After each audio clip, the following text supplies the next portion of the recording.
Our lesson today is definition of derivative. The derivative of f of x, or it is read as f prime of x, is equal to the limit of f of x plus h minus f of x over h as h approaches to 0.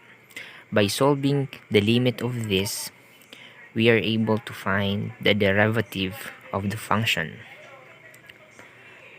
Today, gagamitin natin ang 3-step rule based on the definition in finding the derivative of the function.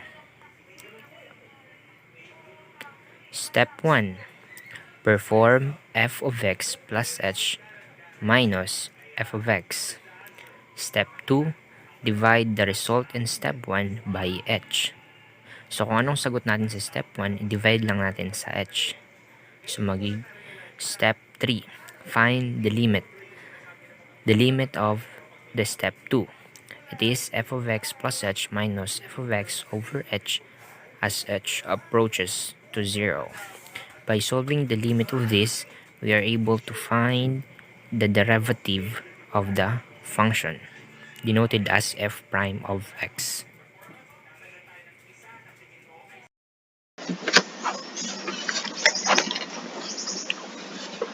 Example number 1. We have here f of x is equal to 2x minus 6. Find the derivative of this function.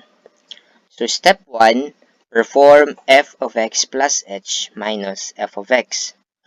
So paano ba kunin ang f of x plus h? Simple lang po.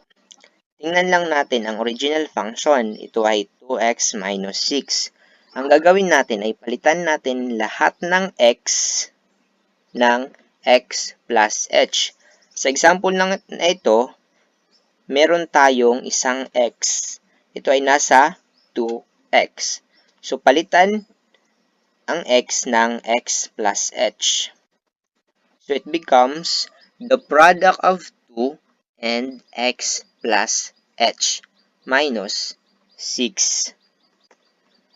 How about f of x? So, f of x is equal to 2x minus 6, the original function. So, meron na tayong values ng f of x plus h and f of x. So, ang gagawin natin ay i-substitute lang natin. So, putting this together, we have f of x plus h is the product of 2 and x plus h minus 6 minus f of x. So, our f of x is 2x minus 6. So, 2x minus 6.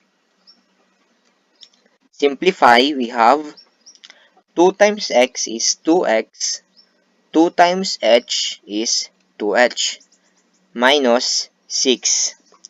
So, since this is subtraction, we need to change the sign of our subtrahen.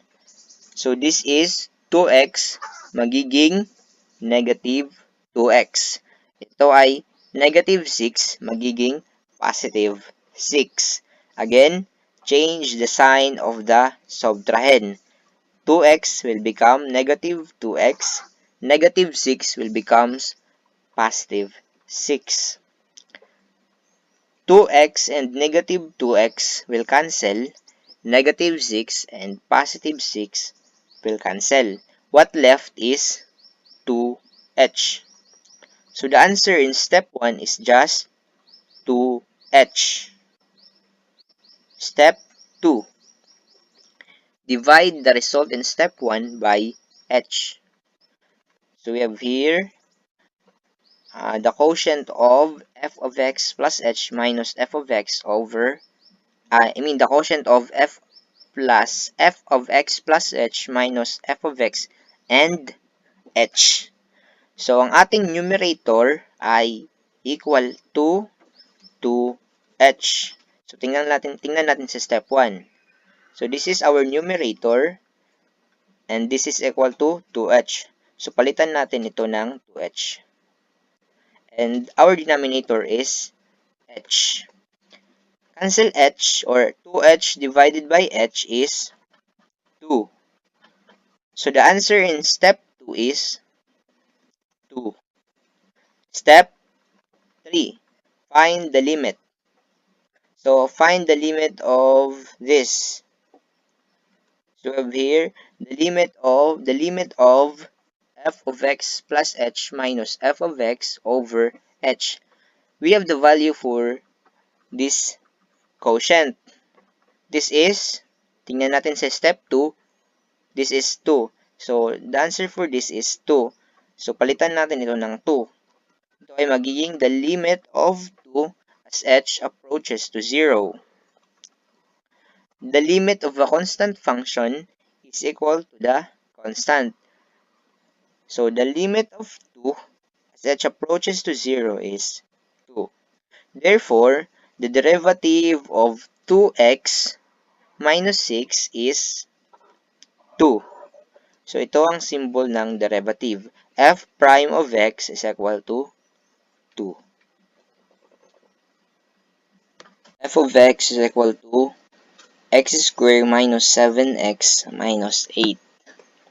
Step 1, perform f of x plus h minus f of x. So, unahin muna natin yung f of x plus h. So, tingnan ang original function. Palitan lahat ng x ng x plus h. So, ito ay magiging yung x square, palitan ng x, magiging x plus h square. Yung 7x may x, palitan ng x plus h. Magiging the product of negative 7 and x plus h. So, just copy 8. So, nakuha na natin yung value ng f of x plus h minus f of x. Our f of x is the original function. Ito ay x squared minus 7x minus 8. When dealing subtraction, always use a parenthesis. So simplify, we have square this binomial. So square the first term, we have x squared. Our first term is x, so we need to square this, that is x squared. So our middle term is equal to twice the product of the first term and the last term. So it is 2 times x plus, 2 times x times h. So we have 2hx. So just arrange the variable. And to get the last term, just square the last term. We have h squared. Again, to simplify this binomial, we need to square the first term, square the last term, and to get the middle term, just twice the product of the first term and the last term. So in this case, it is 2hx. How about the product of negative 7 and x plus h? So just distribute. Negative 7 times x is negative 7x. Negative 7 times h is negative 7h minus 8. So this is subtraction. So in dealing subtraction, we need to change the sign. So positive x squared will become negative x squared. Negative 7x will becomes positive 7x, and 8 will becomes positive 8. Again, change the sign of our subtrahend. Positive, negative, and from negative become positive, and negative become positive 8. So, simplify. X squared and negative x squared will cancel, so it disappears. 7x, negative 7x, and positive 7x will cancel, so it disappears. Negative 8 and positive 8 will cancel, so it disappears. So what left is 2hx plus h squared minus 7h. So arrange the terms. We have, arrange the trinomial. We have h squared plus 2hx minus 7h. So every term contains h. So we need to factor h.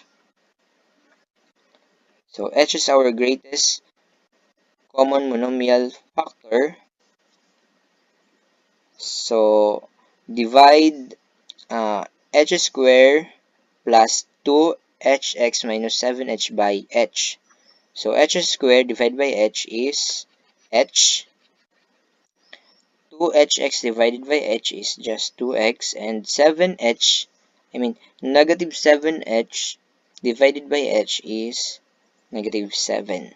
So if you multiply these factors, you will get h squared plus 2hx minus 7h. So the answer in step 1 is the product of h and h plus 2x minus 7. Step 2. Divide the answer in step 1 by h. So we have here, we have a value for this in the numerator. So f of x plus h minus f of x is just it's just the product of h and h plus 2x minus 7 over h. So cancel h. What left is h plus 2x minus 7. So yung sagot sa step 2 is h plus 2x minus 7. So step 3. Take the limit of the answer in step 2. So we have a value for this, f of x plus h minus f of x over h. So tingnan sa step 2, ang value nito ay h plus 2x minus 7. So take the limit of this as h approaches to 0. Para makuha ang limit ng h plus 2x minus 7 as h approaches to 0, just replace h with 0. So meron tayong ditong h, palitan lang natin ng 0. So we have here 0 plus 2x minus 7. Simplify, we have f prime of x is equal to 2x minus 7. Therefore, the derivative of x squared minus 7x minus 8 is 2x minus 7.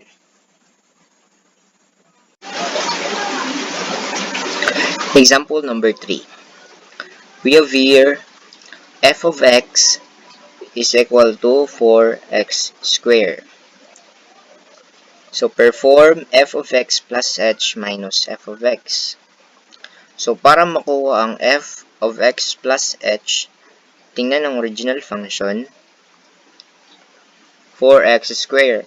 So ang gagawin natin ay papalitan natin ang x ng x plus h. Again, papalitan ang x ng x plus h. Kaya ito ay magiging the product of 4 and x plus h squared minus f of x. Our f of x is 4x squared. So this is minus 4x squared. Simplify, copy 4. We need to expand this binomial. X plus h squared is equal to x squared plus 2hx plus h squared. To get this answer, we need to square the first term. So in this case, our first term is x and our last term is h. Square the first term, we have x squared. square the last term, we have h square. Para makuha ang middle term, ang gagawin natin ay ita-twice natin ang product ng first term and the last term. So, x times h is hx. Then, twice the product, we have 2hx. So, this is only applicable for binomial raised to the power of 2. Again, square the first term, square the last term, and to get the middle term, we need to twice the product of the first term and the last term. And minus 4x. Distribute 4, we have 4 times x square, 4x square. 4 times 2hx, we have 8hx plus 4 times h square, we have 4h square minus 4x square. This one and this one will cancel. 4x square minus 4x square is 0. So what left is 8hx plus 4h square. To make it simple, we can factor h. So the factor form is h times 8x plus 4h, or the product of h and 8x plus 4h. This is the answer in step 1. Let's proceed in step 2. Step 2, we need to divide the result in step 1 by h. So our numerator is the answer in step 1. So it is h times 8x plus 4h. Then, we need to divide by h. So, h will cancel. Ang matitira na lang ay 8x plus 4h. So, this is the answer in step 2. Let's proceed in step 3. So, find the limit of, the step 3 is finding the limit of f of x plus h minus f of x over h. So, pwede natin ito palitan ng answer natin in step 2. So, we're going to take the limit of 8x plus 4h as h approaches to 0. The sum of the limit of two functions is equal to the sum of their limit. The limit of the sum of two functions is equal to the limit of their sum. So, ang gagawin natin ay kukunin natin ang limit ng every term. So, we have the limit of 8x as h approaches to 0 plus the limit of 4h as h approaches to 0. The limit of 8x is 8x, and the limit of 4h, substitute 0 in h, so we have 4 times 0. O pwede nating i-skip ang part na ito. So, para makuha ang limit ng 8x plus 4h, pwede natin i-directly substitute ang 0 sa h, kaya ito ay magiging 8x plus 4 times 0. 4 times 0 is 0. So, 8x plus 0, the answer is 8x. The derivative of 4x squared is 8x. 8x is our final answer.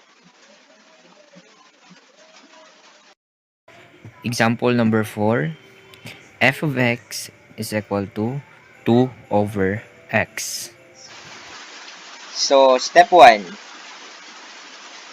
Hanapin muna natin yung f of x plus h. So, tingnan ang original function, palitan ng x plus h yung x. So, ito ay magiging 2 over x plus h minus f of x. Our f of x is 2 over x. So, ito ay dissimilar fraction.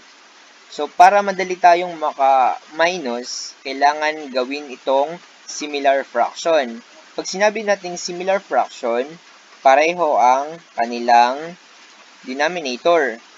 So, in this case, kailangan may x dito. And dito naman, kailangan mayroong x plus h. So, I will multiply the numerator and the denominator by x over x. X over x is just 1.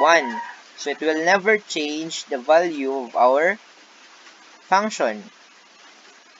Kasi, pag mag-multiply tayo ng x lang, it will change the function. So, para maging equal pa rin, kailangan, kung anong ginawa mo sa numerator, yun din yung gagawin mo sa denominator. So, I will multiply this by x over x. So, dito naman, minus. So, para maging similar fraction ito, kailangan magkaroon ng x plus h. So, ang ginawa ko, nag-multiply ako sa numerator ng x plus h. Then, kung anong ginawa ko sa numerator, gagawin ko rin sa denominator. So, times x plus h. Simplify, we have 2 times x, we have 2x, then x times x, we have x squared, x times h, we have hx, minus, simplify, 2 times x, we have 2x, 2 times h, we have 2h. And then, sa denominator naman, we have x times x squared, plus x times h, we have hx. So, pareho na ang kanilang denominator. So, this is now called similar fraction. So, madali lang yung pag-minus ng similar fraction. Just copy the denominator. We have here x squared plus hx, and then minus the numerator. So, ang gagawin natin ay subtract natin yung dalawang numerator. 2x minus 2x plus 2h. So, every time that we are going to subtract polynomial, we need to use parentheses para hindi tayo malito sa sign.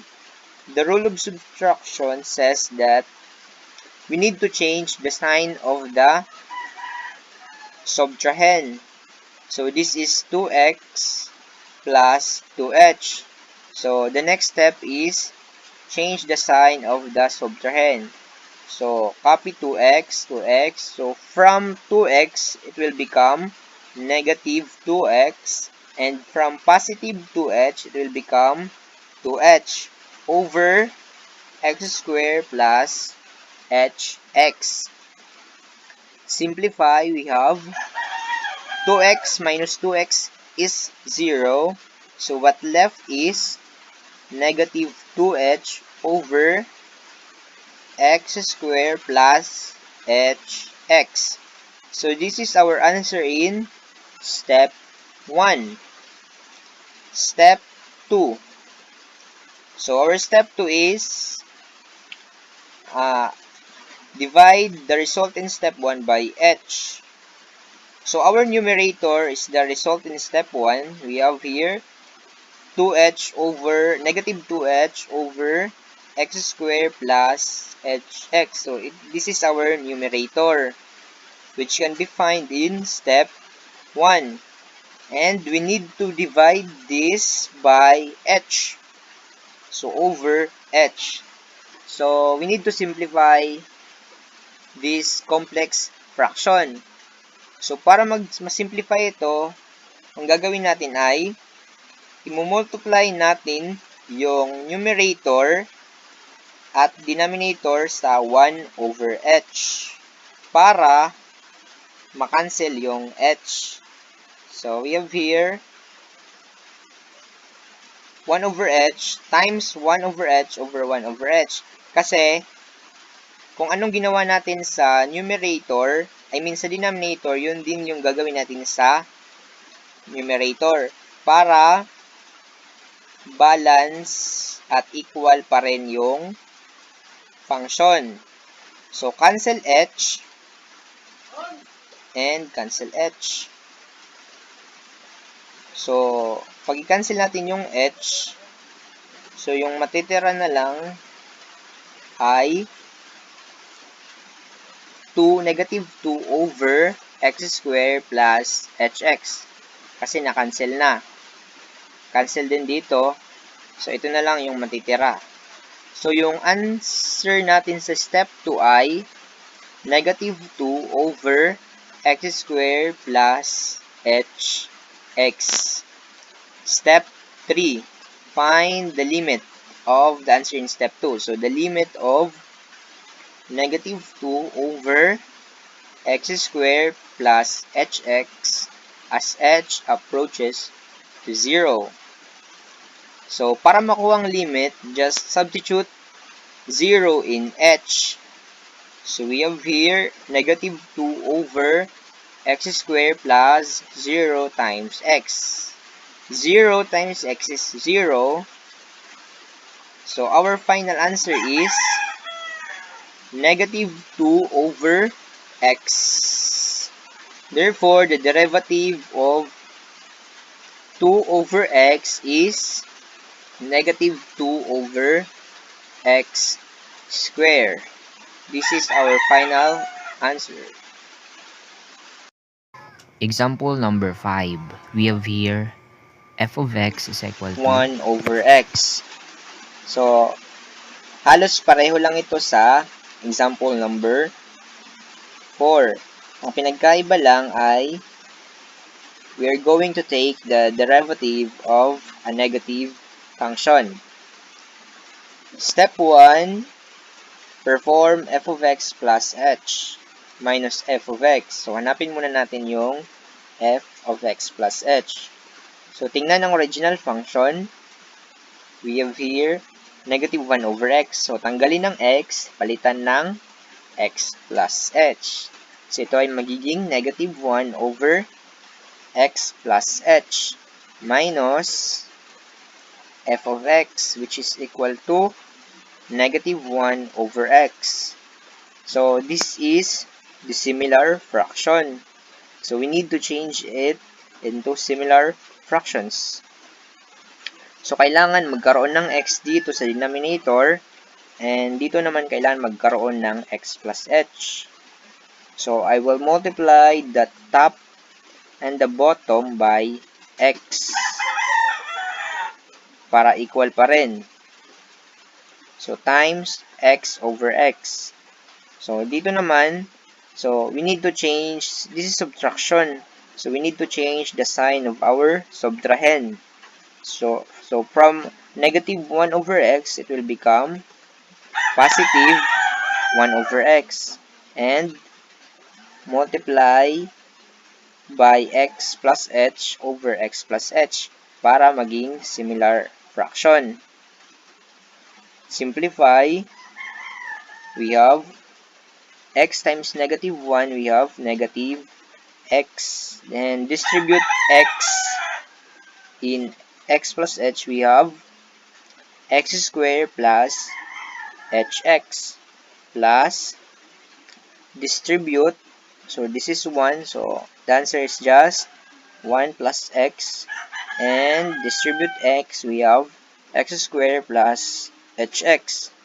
So, our denominator is the same. So, we can directly add the numerator.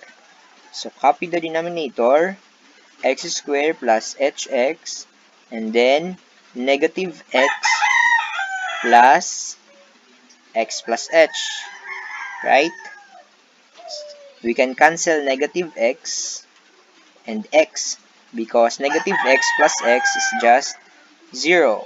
So what left is h over x squared plus hx. So this is the answer in step 1. Step 2. So divide by h. So divide the answer in step 1 by h. So we have here a complex fraction divided by h. So to make it we need to simplify this one. So multiply the numerator by 1 over h over 1 over h. Multiply the top and the bottom by 1 over h. So cancel and cancel.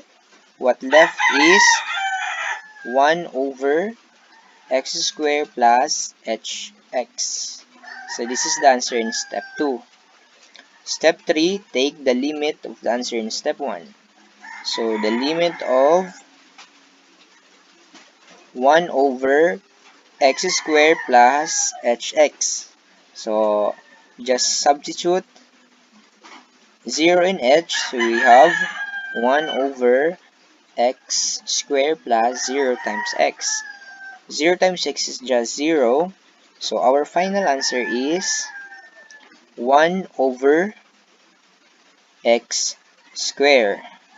So this is now f prime of x is equal to 1 over x squared, the derivative of negative 1 over x. We are done. We are down in example number 6. We have here f of x is equal to the square root of x. Applying the same step, find the f of x plus h. So tingnan ang original function. Ito ay square root of x. Tanggalin ng x, palitan ng x plus h. Ito ay magiging the square root of x plus h. Tanggalin ng x, palitan ng x plus h. Minus f of x. Our f of x is square root of x. So we cannot simplify this one. So our step 1 is just square root of x plus h minus square root of x. Let's proceed in step 2.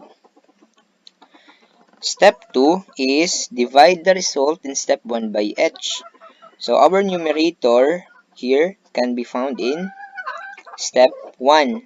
It is the square root of x plus h minus square root of x divided by h.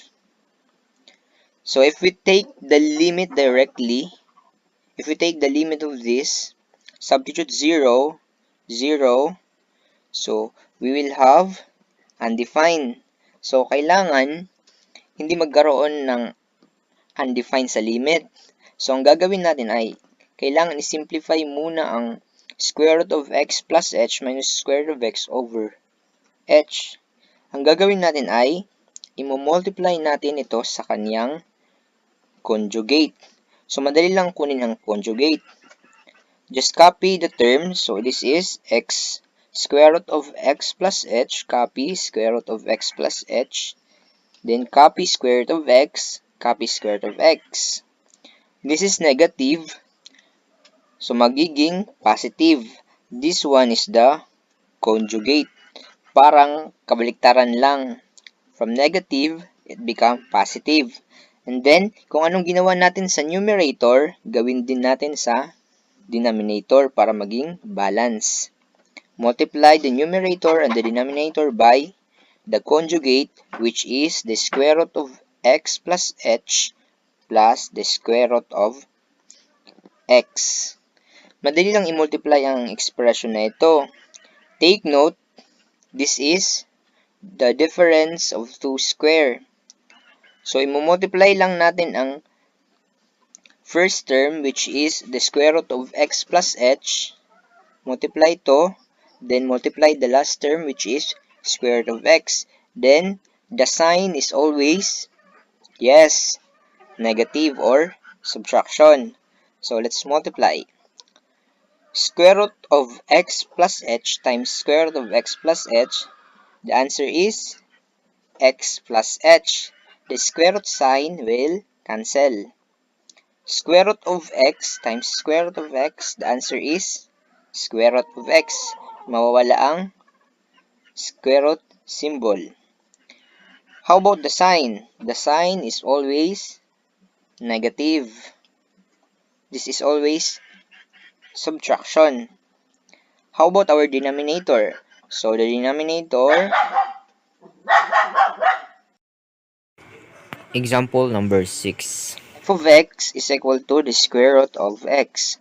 Applying the same step, find the f of x plus h. So tingnan ang original function. Ito ay square root of x.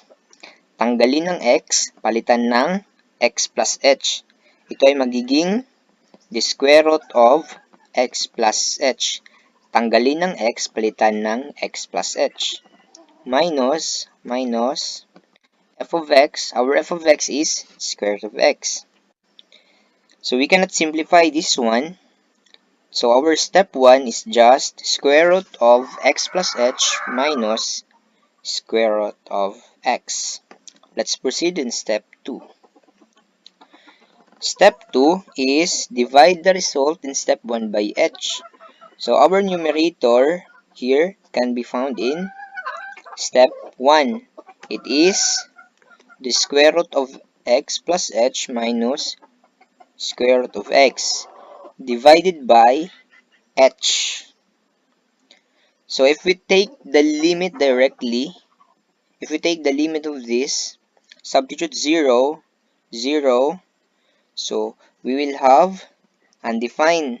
So kailangan hindi magkaroon ng undefined sa limit. So ang gagawin natin ay kailangan i-simplify muna ang square root of x plus h minus square root of x over h. Ang gagawin natin ay i-multiply natin ito sa kanyang conjugate. So madali lang kunin ang conjugate. Just copy the term. So this is x square root of x plus h. Copy square root of x plus h. Then copy square root of x. Copy square root of x. This is negative. So magiging positive. This one is the conjugate. Parang kabaliktaran lang. From negative, it become positive. And then, kung anong ginawa natin sa numerator, gawin din natin sa denominator para maging balance. Multiply the numerator and the denominator by the conjugate, which is the square root of x plus h plus the square root of x. Madali lang i-multiply ang expression na ito. Take note, this is the difference of 2 square. So, i-multiply lang natin ang first term, which is the square root of x plus h. Multiply to, then multiply the last term, which is square root of x. Then, the sign is always, yes, negative or subtraction. So, let's multiply. Square root of x plus h times square root of x plus h. The answer is x plus h.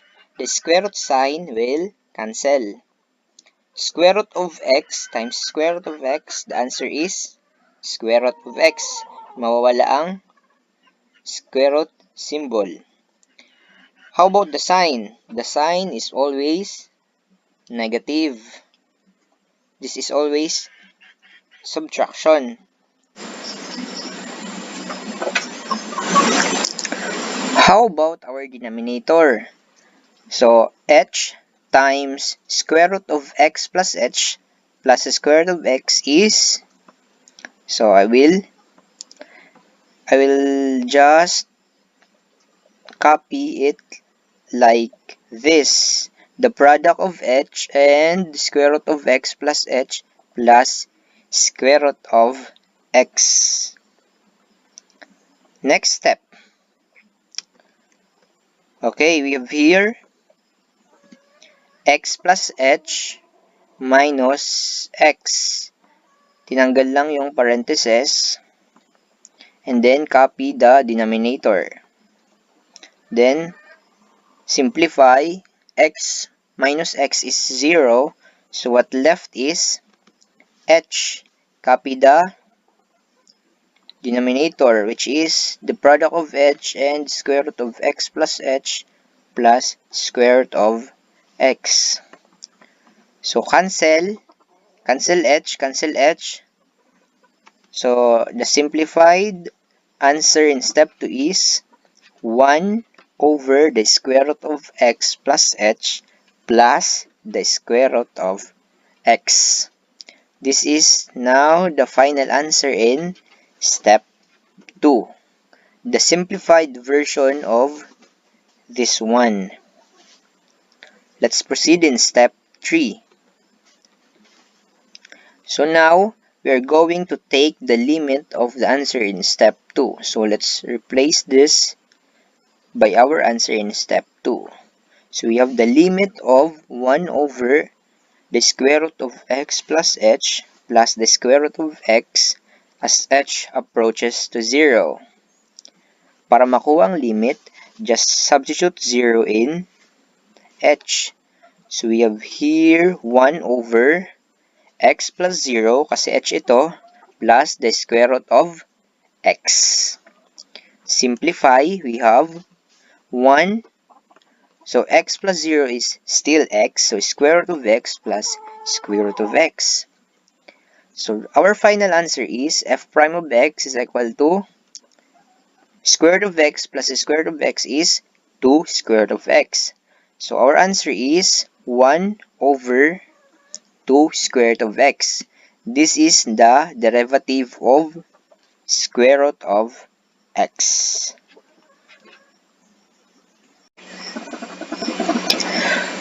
We are now in example number 7.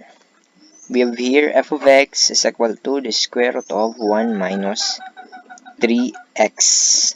Applying the same step, hanapin ang f of x plus h. Para makuha ito, tingnan ang original function. Ito ay 1 minus 3x. I mean, the square root of 1 minus 3x. So, tanggalin ng x, palitan ng x plus h. Para maging square root of 1 minus 3 times x plus h. Minus the original function, which is the square root of 1 minus 3x. We can distribute 3.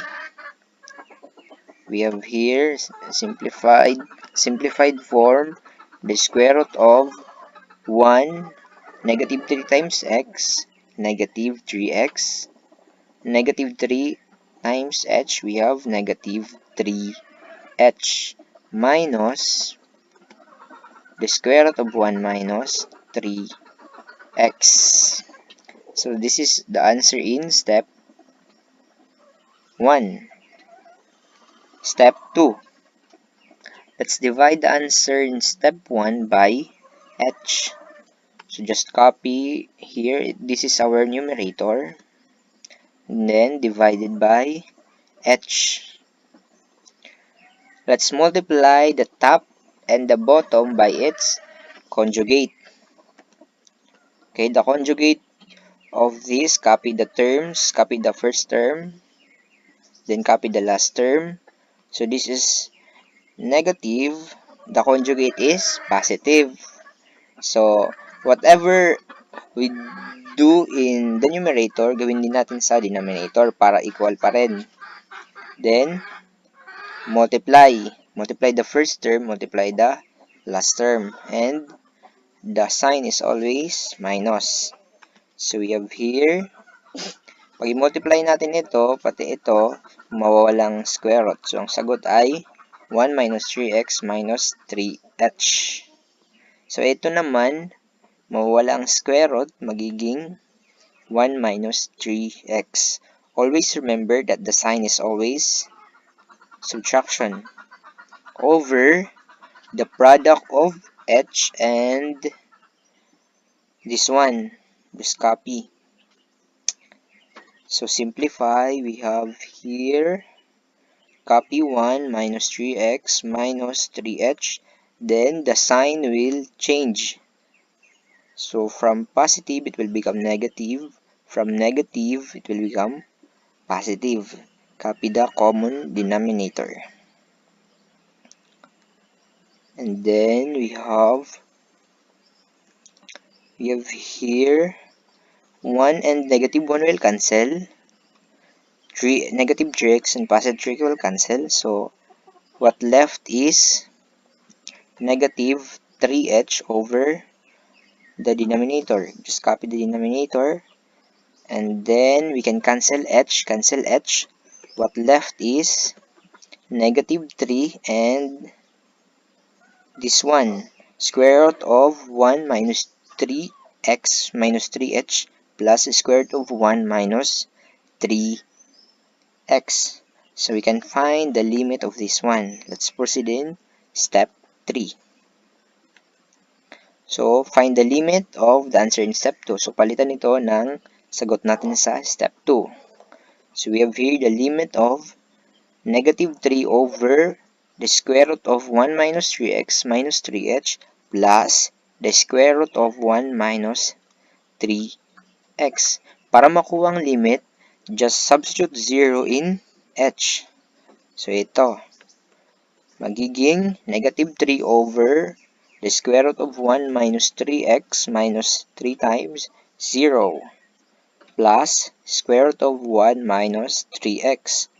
So, ito, 0 na. It doesn't matter. So, we have here negative 3 plus this one. Simplified. We have here negative 3 kasi 0 na ito. So, ang natira na lang is square root of 1 minus 3x plus square root of 1 minus 3x. So, if we add this one, the answer is f prime of x is equal to negative 3. We have here 2 square root of 1 minus 3x. So, this is the derivative of the square root of 1 minus 3x. This is our final answer.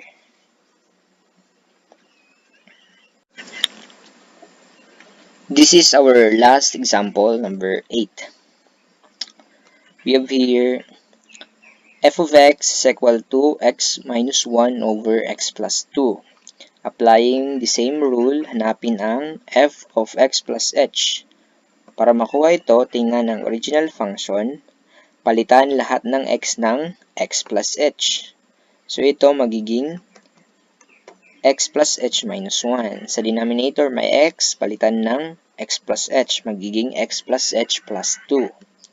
Minus the original function, which is x minus 1 over x plus 2.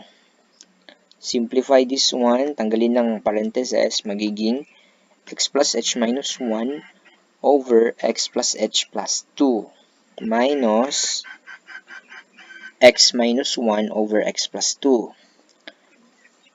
So, ito at ito ay dissimilar fractions. Kailangan natin gawing similar fractions. So, dito kailangan magkaroon ng x plus 2 at dito naman kailangan magkaroon ng x plus h plus 2. So, ang gagawin natin ay i-multiply natin ang numerator at ang denominator sa x plus 2. Copy minus. So, dito naman, we will multiply the numerator and denominator by the denominator of this one. So, it is times x plus h of x plus h plus 2. Then, sa denominator then, x plus h plus 2. So, applying the long method in multiplication, we have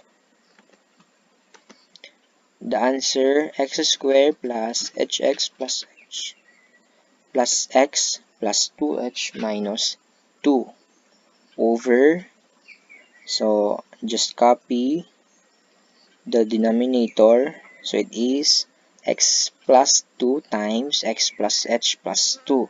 So, di ko na isi-simplify ito. So, kokopyahin ko lang ito ng ganito.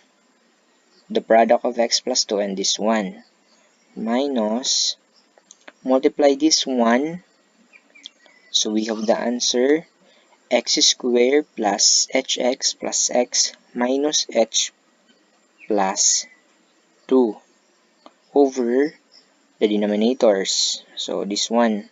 So, if you observe, pareho na ang denominators. So, we can directly perform subtraction. X squared minus x squared, 0. Madi-change kasi ang sign. This is subtraction.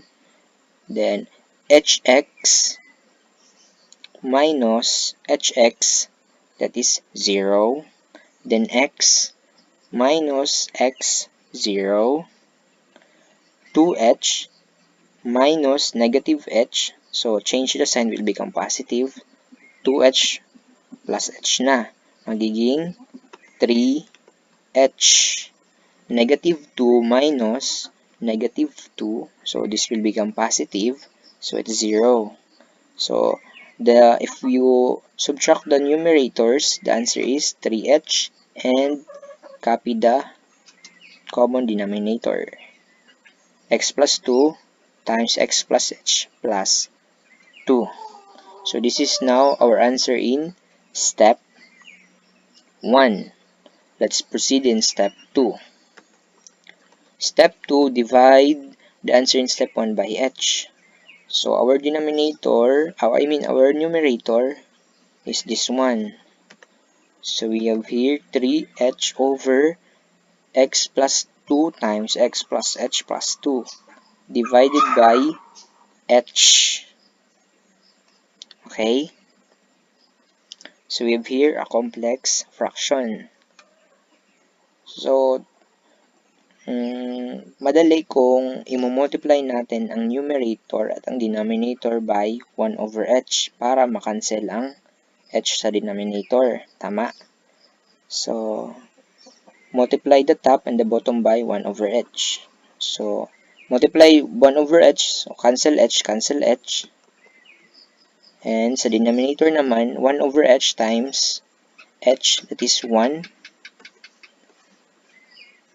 So, we have here our final answer, 3 over the product of x plus 2 and x plus h plus 2.